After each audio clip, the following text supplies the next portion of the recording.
انقلاب برپا کرنا، بہت بڑی تبدیلی لے آنا، زر مبادلہ وہ رقم جو دوسرے ممالک سے تجارت کے بدلے میں حاصل کی جاتی ہے۔ آب پاشی، کھیتوں کو پانی دینا، شبانہ روز، دن رات، شب کہتے ہیں رات کو، شبانہ روز، دن رات، روز کہتے ہیں دن کو اور شب کہتے ہیں رات کو۔ تو شبانہ روز کا مطلب ہے رات دن یا دن رات، ٹھیک ہے۔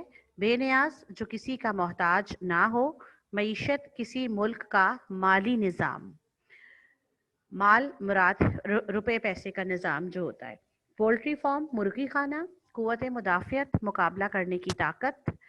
خود کفیل، اپنی ضرورتیں خود پوری کرنا، مفلوج، ہلنے جلنے کے قابل نہ ہونا یا معذور، ٹھیک ہے، جو خود سے حرکت نہ کر سکے اسے کہتے ہیں مفلوج۔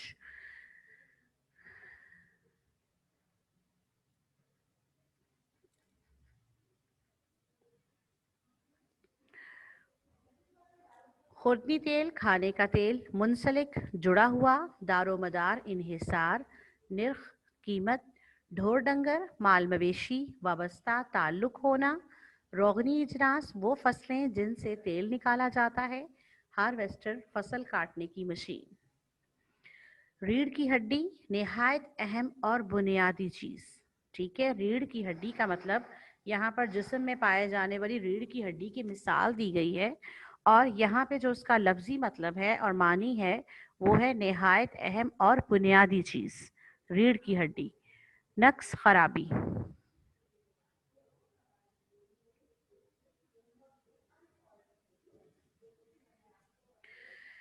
آگے دیکھیے، سوالات کے جوابات تحریر کریں۔ زراعت اور انسان کا رشتہ کب سے ہے؟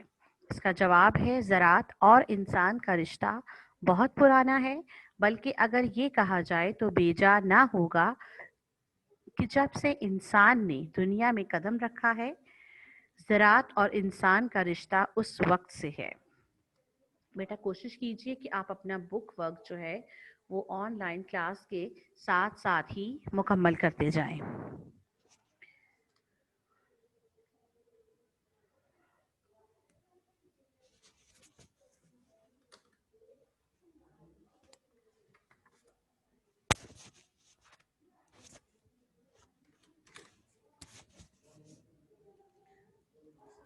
سوال نمبر 2 ہے، کیا کسی زمانے میں زراعت کی اہمیت کم ہوگی؟ تو اس کا جواب ہے زراعت کی اہمیت کسی بھی زمانے میں کم نہیں ہو سکتی۔ جب تک دنیا باقی رہے گی، زراعت کی اہمیت بھی باقی رہے گی۔ اس کی وجہ یہ ہے کہ انسان زندہ رہنے کے لیے کھانے پر مجبور ہے،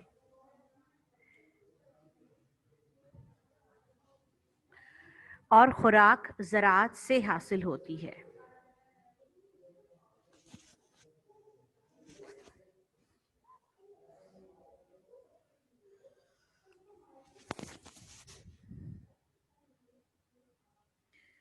میں تھوڑی دیر بیٹا اس لیے رک رہی ہوں تاکہ آپ لوگ ساتھ ساتھ جو ہے اپنا یہ کام اپنی بک کے اوپر اتار سکیں۔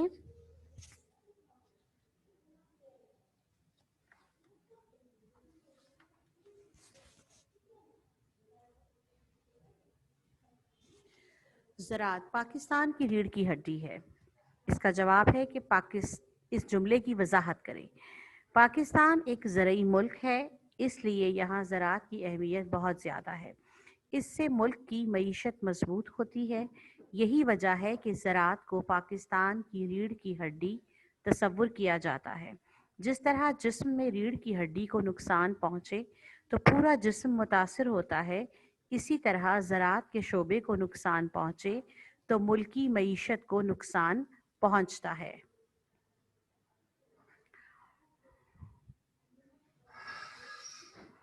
سوال نمبر 4 ہے، کون سی صنعتیں زرعی پیداوار کی مرہون منت ہیں؟